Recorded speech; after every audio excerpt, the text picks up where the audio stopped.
या good morning all of you. Next concept है हमारे पास सेंट्रल के लिए। जब हमें ऊपर का निकालना था कोई वैल्यू तो हमने क्या वहाँ पर हमने क्या फॉरवर्ड यूज़ कर रहा था। जब हमें नीचे की वैल्यूज़ निकालनी है तो हम वहाँ पर बैकवर्ड यूज़ करते थे। अब जब सेंट्रल के लिए आया इधर पर तो हमारा Stirling central difference interpolation formula apply करेंगे। ठीक है, सेंट्रल और बेसल हमारा कब स्टेलिंग और बेसल हमारा कब अप्लाई होगा, जब हमारी जो वैल्यूज़ हैं वो इक्वल एक्स की जो वैल्यू है वो इक्वल इंटरवल पर दे रखी होगी, तब हम वहाँ पर कौन सा स्टर्लिंग और बेसल अप्लाई करेंगे। इधर पर क्या है कि अब जैसे आपने वहाँ पर निकाला था सेंट्रल के लिए हमने कौन सा फॉर्मूला यूज़ करा था, न्यूटन का वाला सेंट्रल के लिए यूज़ करा था। कब, आप वहाँ पर देखना अगर नेम्ड टर्म में दे रखा होगा तभी हमने वहाँ पर यूज़ करा होगा, नहीं तो जनरली ज़्यादा यूज़ नहीं करा है उसका। सेंट्रल वाले का एक आधी दो न्यूमेरिकल लेंगे प्रीवियसली पर, लेकिन उसमें जो वैल्यूज़ हैं वो आपकी एक्स की जो है अनइक्वल होंगी या नेम्ड करके दे रखा होगा वो वाला फॉर्मूला। इधर पर क्या है, जब आपका टर्म इक्वल डिस्टेंस पर होगा तब आप वहाँ पर क्या स्ट्रेलिंग और बेसल यूज़ करेंगे। ठीक है, वैसे ही पैटर्न हमेशा तीनों चारों चीज़ों का एक ही जैसा चलता है। हम डिफ्रेंशिएट करते चले जाएंगे और x इज इक्वल्स टू ए। हाँ, इस वाले टर्म में भी आपका क्या, पहले हमारा बैक फॉरवर्ड के लिए क्या थे, u is equals to x minus a over h थी u की वैल्यू। इधर पर भी क्या है, u is equals to x minus a over h है कि। ठीक है, बैकवर्ड का जब हम फॉर्मूला लेंगे तो u is equals to x minus x n over h हो जाएगी। तो इधर वाले फॉर्मूले देखते हैं, ये आपका फॉर्मूला दे रखा है स्टेयरिंग का, हमने उसको क्या करा, एक्सपेंड कर लिया थोड़ा सा उसको डिफ्रेंशिएट करने के लिए। ठीक है, अब हम क्या करेंगे, इसको डिफ्रेंशिएट करेंगे एक बार दो बार। वही हम डायरेक्टली इसको d y over d u करके करना हो वैसे भी कर सकते हो। D y over d x में हम क्या करेंगे, वन ओवर एच का मल्टीप्लाई करते चले जाएंगे हर टर्म के साथ, जैसे हमने पहले करा था वैसे ही अब इधर पर भी करेंगे, देखते रहेंगे। तो d y over d x ले रहे हैं हम उसको डायरेक्टली, तो वन ओवर एच का हमने लिया। इसको हम क्या करेंगे, एक बार डिफ्रेंशिएट करेंगे। तो जब हम एक बार इसको डिफ्रेंशिएट करेंगे यू के टर्म में, पूरी सीरीज़ को हमें यू के टर्म में डिफ्रेंशिएट करना है, और वो क्या कहलाएगा हमारा d y over d you.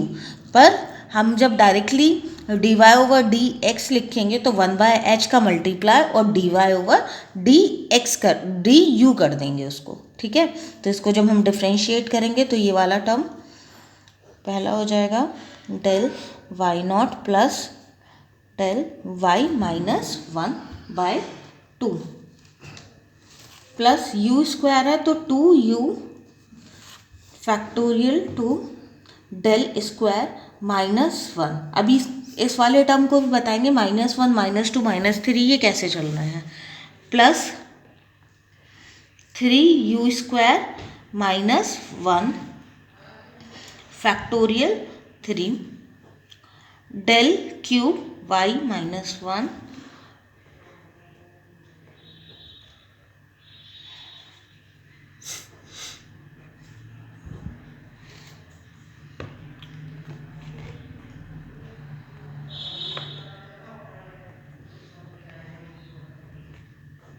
Factorial four और minus two plus five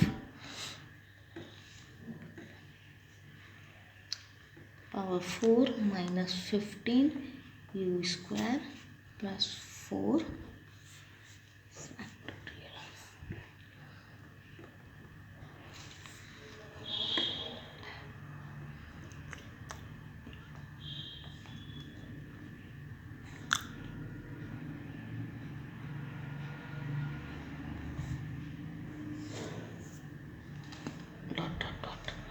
plus dot dot dot. तो ये हमारे पास क्या आ गया, फर्स्ट ऑर्डर का आ गया। तो जब आपकी u की वैल्यू और a की वैल्यू अलग अलग दे रखी होगी तो हम ये वाले टर्म से वाला टर्म लेंगे। फिर से एक बार इसको डिफ्रेंशिएट कर देते हैं, d y o d square y over d x square. फिर से हमने क्या करा, वन ओवर एच स्क्वायर हो गया ये वाला टर्म, इसको हम एक बार फिर से डिफ्रेंशिएट कर देंगे। तो ये कितना आ जाएगा, del square y minus one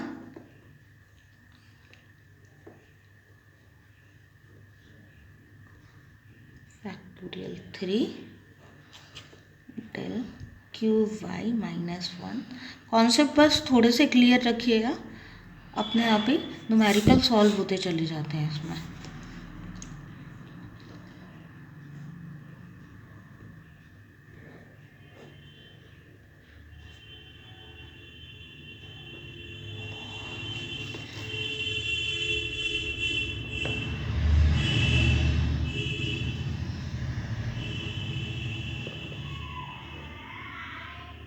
factorial 5 del power 5y -2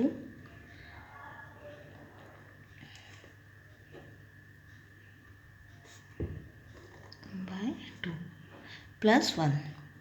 ठीक है, तो ये आपके दो टर्म बन गए, आ गए। अब हमने क्या करा, इसमें दो फॉर्मूले और ऐसे निकाल दिए जहाँ पर हमारी u इज इक्वल्स टू 0 हो जाएगा। कैसे होगा, x is equals to a, means जो हमें वैल्यू निकालने के लिए कहा गया है वो हमारी कैसी होगी, x is equals to a की वैल्यू होगी। ठीक, मीन्स जो सेंट्रल की जो वैल्यू दी गई होगी उसी में आपको निकालना हैगा। अभी जब बताएंगे तो आपको समझ में आ जाएगा ये वाला टर्म। तो फिर से हमारी वैल्यूज़ क्या हो जाएंगी, u की 0 हो जाएगी और बाकी जो रिमेनिंग बचेगा वो हम लिख देंगे इसमें। तो dy/dx इज इक्वल्स टू कितना हो जाएगा, 1/h, ये वाला term as it is del y0 plus del -1/2 plus u की वैल्यू क्या हो गई आपकी, वैनिश हो गई, 0 हो गया। इसके बाद इधर पर माइनस का 1/3 means 1/6 del cube y -1 plus y -2 factorial 2। इधर पर पूरा वैनिश, इधर पर कितना हो जाएगा 5/4, तो ये कितना हो गया 1/30 del power 5y -1/2 plus 5 power -3/2 plus dot dot dot. तो ये हमारा क्या हो गया, फर्स्ट ऑर्डर आ गया हमारे पास जब x इज इक्वल्स टू क्या है हमारा a है का। ठीक, सिमिलरली ऊपर वाले में भी हम क्या कर देंगे, u की वैल्यू को 0 कर देंगे, तो वहाँ से हम दूसरी वैल्यू निकाल लेंगे सेकेंड ऑर्डर की। ठीक है, अब मैं इस पर न्यूमेरिकल बता रही हूँ जो काफ़ी यूज़फुल होगा आपके लिए समझने में। ये एक न्यूमेरिकल आएगा, इसको मैंने टेबल फॉर्म कर लिया है। अब थोड़ा सा समझाती हूँ। इसमें जो वैल्यू निकालने के लिए दे रखी है 0.6 दे रखी है। 0.6 इसकी कहाँ पर है, सेंटर पर है। 0.6 इसका कहाँ पर है, सेंटर पर है। तो ए हम जो कंसिडर करते हैं इसमें 0.6 ही करते हैं। ए जो कंसिडर करते हैं वो हम 0.6 ही करते हैं। अगर मान लीजिए इधर पर पॉइंट के अलावा अगर 6 होता और इसके 6 के नियर अबाउट हमें कोई वैल्यू दी जाती कि find x is equals to 0.59, 5.9 पर हमें वैल्यू इवेल्युएट करके बताओ, तो वो भी हमारी क्या है, इसके नियर अबाउट होती। तो a की वैल्यू कितनी हो जाती, 0.6 हो जाती, 6 हो जाती। और उसके बाद जैसे मैं इधर पर एक एग्जांपल ले रही हूँ, जो सेंटर वैल्यू मान लीजिए हमें कितनी दे रखी है, 6 दे रखी है। सेंटर वैल्यू हमें क्या दे रखी है, 6 दे रखी है। इधर पर कितना आएगा, 5.9 आएगा उसके, और इधर पर कितना होगा, 6.1 हो जाएगा। ठीक है, जो डिफरेंस दे रखा है हमें 1 पॉइंट का दे रखा है। तो मीन्स अगर इसके नियर अबाउट अगर कोई वैल्यू हैगी और वो भी हमसे निकालने के लिए कहा गया है, तो हम वहाँ पर कौन सी अप्लाई करेंगे, सेंट्रल ही अप्लाई करेंगे। ठीक है, इतना आया समझ में। तो इस कंडीशन में a की वैल्यू जो है 6 हो जाएगी और x की वैल्यू मान लीजिए हमें x काय पे निकालनी थी वैल्यू, 5.9 पर निकालनी थी। 5.9 पर हमें वैल्यू इवेल्युएट करनी है, तो 5.9 हमारा क्या हो जाएगा, x का टर्म हो जाएगा और a का टर्म कितना होगा, 6 होगा। क्यों, क्योंकि 6 हमारा क्या है, स्टार्टिंग पॉइंट कहलाएगा। स्टार्टिंग पॉइंट इधर पर जो चीज़ होगी वो चीज़ हम लेंगे। अब 6 पर निकालने के लिए कह दिया गया है, तो इसका मतलब क्या है, a की वैल्यू भी हमारी कितनी हो गई, 6 हो गई, और x की वैल्यू भी हमारी कितनी हो गई, 0.6 हो गई। तो इधर पर u की कंडीशन में क्या हो गया, u इज इक्वल्स टू 0 हो गया। u इज इक्वल्स टू क्या हो गया, 0 हो गया। इतना क्लियर है। ठीक। इन केस अगर जब हम ये वाला केस लेते हैं तो इधर पर x की वैल्यू कितनी हो जाती, 5.9 हो जाती, और a हमारा क्या होता है, जो स्टार्टिंग पॉइंट होता है वही हम क्या कंसिडर करते हैं, a कंसिडर करते हैं। तो 6 इधर पर क्या हो जाता है, हमारी a की वैल्यू हो जाती। ठीक है, तो अब देखते हैं न्यूमेरिकल देखते हैं। ठीक, तो ये कॉन्सेप्ट हमने इधर पर क्लियर कर लिया। a की वैल्यू स्टार्टिंग है हमारी, तो 6 हो गया सेंट्रल के लिए। तो जो टर्म हमें बीच में दे रखा होगा वो हमारा स्टार्टिंग पॉइंट होगा। x इज इक्वल्स टू 0.6 पर हमें निकालना है, तो u हमारा कितना हो गया, 0 हो गया। अब इधर से इवेलुएट करना हम चालू करते हैं। ये वाली वैल्यू, जब ये हमारा स्टार्टिंग पॉइंट है तो ये वाली वैल्यू भी हमारी क्या होगी, y नॉट की होगी। ये वाली वैल्यू हमारी क्या होगी, y नॉट की होगी। अब जब हम ऊपर की तरफ को बढ़ते हैं, जब हम ऊपर की तरफ को बढ़ेंगे तो वैल्यू हमारी कैसी होगी, माइनस में इंक्रीज होती चली जाएगी। जब हम नीचे की तरफ को जाएंगे तो जो वैल्यू हमें गिवन है हम सिर्फ उसी वैल्यू पर रहेंगे। जो वैल्यू हमें गिवन है हम सिर्फ उसी वैल्यू पर रहेंगे। देखो इधर से हम ऊपर की तरफ को बढ़े तो इसका मतलब कितना हो गया, y-1 हो गया। इसका जब हम इसके नीचे की तरफ को बढ़ेंगे तो ये वैल्यू हमारी कितनी हो जाएगी, y नॉट हो जाएगी। ये वाली वैल्यू हमारी कितनी हो जाएगी, y नॉट हो जाएगी। अब जब हम ये वाला पॉइंट हमारा नीचे की तरफ को जा रहा है, ये वाला ये पहले ऊपर की तरफ को गया था एरो हमारा, अब यही एरो हमारा कहाँ की तरफ को जा रहा है, नीचे की तरफ को जा रहा है। तो जो ये वाला पॉइंट है वो हमारा क्या हो जाएगा, इधर पर आके सेम हो जाएगा। तो ये कितना हो गया, y-1 का हो गया, y-1 का हो गया ये वाला पॉइंट। इधर तक ठीक है। अब इधर तक हो गया था हमारा। अब जब ये वाला पॉइंट, अब ये वाला एरो जो है, पहले जब नॉट से -1 की तरफ को आ गया था, ये वाला जब नीचे की तरफ को गया तो सेम रहा। फिर हम इस वाला एरो जो है हमारा फिर से हमारा कहाँ पर गया, ऊपर की तरफ को गया। ये वाला जो टर्म है हमारा फिर से ऊपर की तरफ को गया, y-2 हो गया, y-2 हो गया, इंक्रीज हुआ टर्म हमारा। अब इसके बाद ये वाला जो टर्म है नीचे, ये वाला एरो हमारा एक नीचे की तरफ को भी एरो जा रहा है, तो ये वाला जो टर्म है वो हमारा एज इट इज रहेगा। तो ये कितना हो गया, y-1 हो गया, -1 हो गया। फिर से ये वाला जो एरो है हमारा नीचे की तरफ को गया, तो जो वाला टर्म था नीचे से लेना हो तो नीचे से भी समझ में आ जाएगा, ऊपर से लेना हो तो ऊपर से भी आप समझ सकते हो। y-2 हो गया। इतना क्लियर है, ठीक। अगर ये इसके आगे सीरीज दे रखी होती तो ये वाला टर्म -3 में चला जाता और बस, और जो नीचे आता वो -1 में ही रहता। ठीक है, इतना क्लियर है।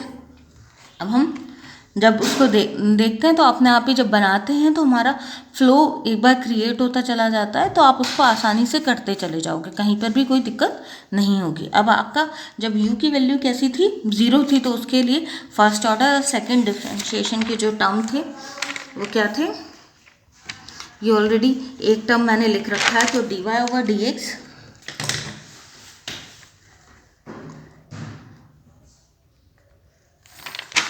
1/h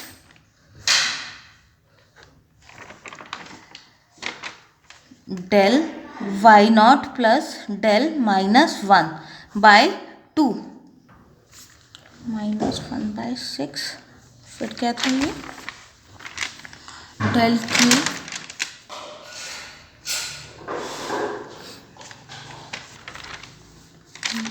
-1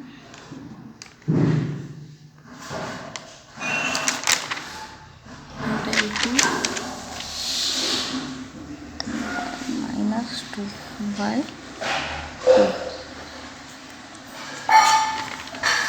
प्लस 5 वाला टर्म है इसमें, इस वाले में 5 वाला टर्म नहीं है ना, तो आपकी जो सीरीज़ है सिर्फ इधर ही तक आएगी। तो 1/h की वैल्यू कितनी है इसमें, 1.11 ओवर 0.1 ओवर डेल नॉट की वैल्यू कितनी है, 0.2833 प्लस 0.2468 डिवाइड बाय 2 -1/6 क्यूबिक का -1 और -2, ये आ गए। देखो अपने आप ही पॉइंट क्लियर हो जाएंगे जब वो वैल्यू पुट करोगे आप लोग, तो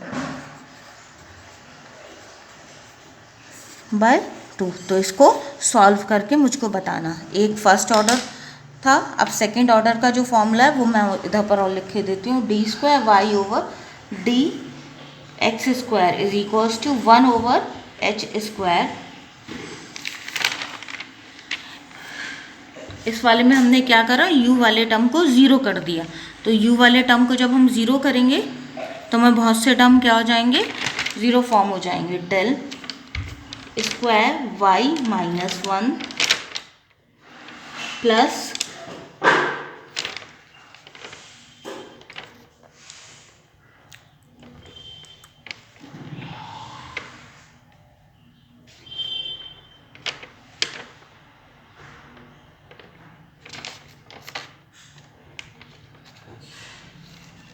सिर्फ 4 तक हमने लिया है क्योंकि हमारे पास सिर्फ एक ही टर्म हैगा। ठीक है, इसके आगे 1 ओवर 0.1 का स्क्वायर, इधर पर स्क्वायर वाले टर्म में देखो अपने आप ही दिखेगा कि हाँ भाई एक ही वैल्यू आई है। तो 0.0365 फिर माइनस 2 ओवर फैक्टोरियल 2 और लास्ट वैल्यू क्या आ गई है आपकी 0.0003। तो इन दोनों का सॉल्यूशन करके मुझे आप लोग सेंड करोगे।